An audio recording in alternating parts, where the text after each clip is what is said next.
पिंजरे में बंद तोते के जी हाँ, जो वैसा ही करता है जैसा सरकार कहती है, लेकिन सरकार बदली है तो तोते की सच्चाई को मापने का वक्त आ गया है।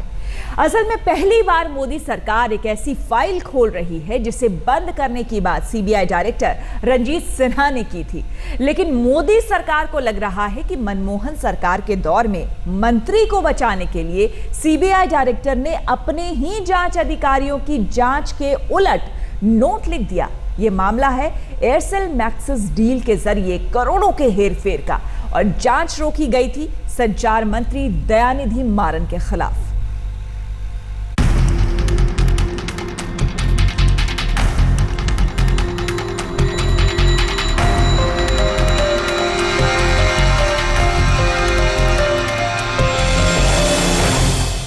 देश की सबसे बड़ी जांच एजेंसी सीबीआई के प्रमुख और सबसे ताकतवर अफसरों में से एक रंजीत सिन्हा अपने करियर के सबसे मुश्किल दौर में हैं। अरबों रुपए के एयरसेल मैक्सिस घपले में खुद रंजीत सिन्हा विवादों में घिर गए हैं।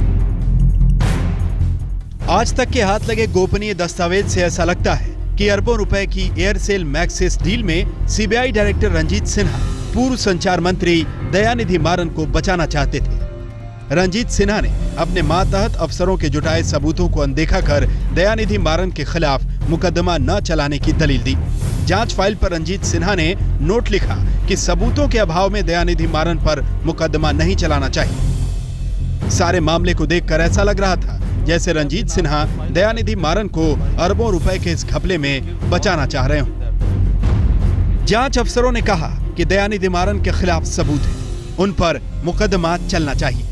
जांच अफसरों के समर्थन में अभियोजन निदेशक ने कहा कि मारन के खिलाफ मुकदमा चलना चाहिए। सीबीआई डायरेक्टर रंजीत सिन्हा ने कहा कि सबूत पर्याप्त नहीं है, इसलिए मारन पर मुकदमा नहीं चलना चाहिए। डायरेक्टर रंजीत सिन्हा के इस नोट से सीबीआई के सभी अफसर चौंक उठे। सीबीआई के ऑफिसर पूर्व संचार मंत्री दयानिधि मारन को जेल भेजना चाहते थे, लेकिन सीबीआई डायरेक्टर रंजीत सिन्हा का मानना था कि मारन के खिलाफ पर्याप्त सबूत नहीं है। जब डायरेक्टर और उनके अफसरों में मतभेद हुए तो सरकार ने सोचा कि क्यों ना इस मामले में कानूनी राय ले ली जाए। 5 मई 2014 को सरकार ने सॉलिसिटर जनरल से कानूनी राय मांगी कि क्या अरबों रुपए के इस घोटाले में दयानिधि मारन पर मुकदमा चलाना चाहिए या उन्हें बरी कर देना चाहिए। 13 दिन तक फाइल सॉलिसिटर जनरल के दफ्तर में पड़ी रही और 18 मई को उन्होंने राय दी। केंद्र में सत्ता परिवर्तन हो चुका है। मेरा इस मामले पर कानूनी राय देना उचित नहीं होगा। बेहतर होगा कि नई सरकार शपथ लेने के बाद इस मामले पर कार्रवाई करे। मोदी सरकार के आने के बाद प्रधानमंत्री कार्यालय के अधीन कार्मिक मंत्रालय ने 27 जून 2014 को कानून मंत्रालय को निर्देश दिए कि वो दयानिधि मारन की फाइल को फिर से खोलें और इस बात का पता लगाएं कि क्या दयानिधि मारन के खिलाफ मुकदमा बनता है या नहीं। सच तो ये है कि प्रधानमंत्री कार्यालय ये जानना चाहता था कि क्या अरबों रुपए के घपले में दयानिधि मारन को बचाया जा रहा है। पीएमओ ने दयानिधि मारन की फाइल पर कार्रवाई के आदेश दिए।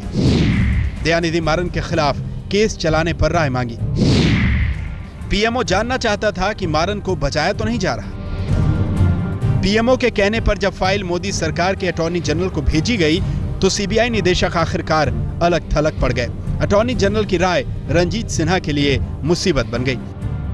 अक्षय सिंह के साथ दीपक शर्मा, दिल्ली, आज तक। मोदी सरकार के रुख ने सीबीआई डायरेक्टर के उस नोट पर ही सवाल खड़ा कर दिया जो उन्होंने सीबीआई जांच टीम से उलट लिखा था। बल्कि सवाल यह खड़ा हो गया है कि आखिर सीबीआई डायरेक्टर क्यों बचा रहे थे मारन को।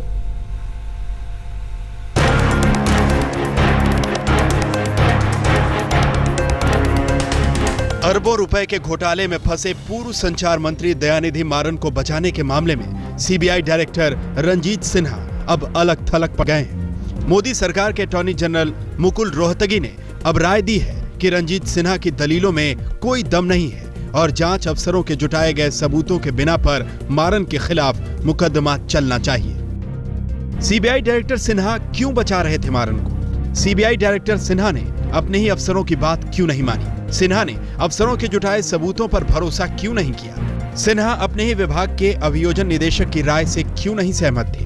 हर एक सबूत और दलील को ताक पर रखकर सिन्हा ने क्यों मारन का बचाव किया? चौंकाने वाली बात यह है कि रंजीत सिन्हा ने दयानिधि मारन के पक्ष में जो नोट तैयार किया उस पर उन्होंने अपने दस्तखत नहीं किए। आज तक के हाथ लगी रिपोर्ट में सॉलिसिटर जनरल ने सवाल उठाया है कि एक तरफ डायरेक्टर सीबीआई मारन को क्लीन चिट दे रहे हैं और दूसरी तरफ उस नोट पर दस्तखत भी नहीं कर रहे। घपले की फाइल पर रंजीत सिन्हा ने नोट लिखा है कि क्योंकि इस मामले में मारन के खिलाफ पर्याप्त सबूत नहीं है, इसलिए मुकदमा नहीं चलाना चाहिए।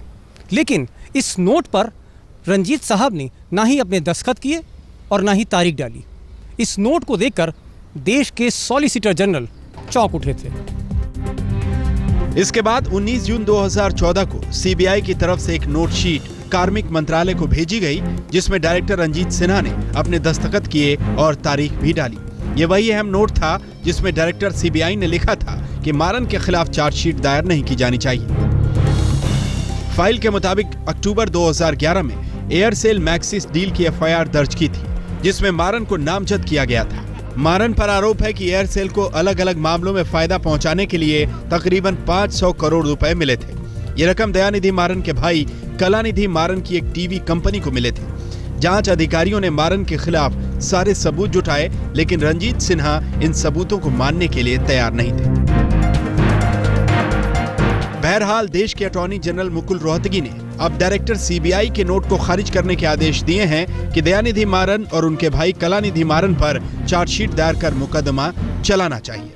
अक्षय सिंह के साथ दीपक शर्मा, दिल्ली, आज तक। सीबीआई निदेशक रंजीत सिन्हा पर पूर्व मंत्री दयानिधि पर दया के इल्जाम है, तो मीट व्यापारी मोइन कुरैशी पर भी मेहरबानी के आरोप। जिस मीट व्यापारी के ठिकानों पर जबरदस्त छापे पड़े थे, उन्हीं की बिटिया पर मेहरबानी दिखाने का इल्जाम सीबीआई निदेशक पर लगा। देखिए ये रिपोर्ट।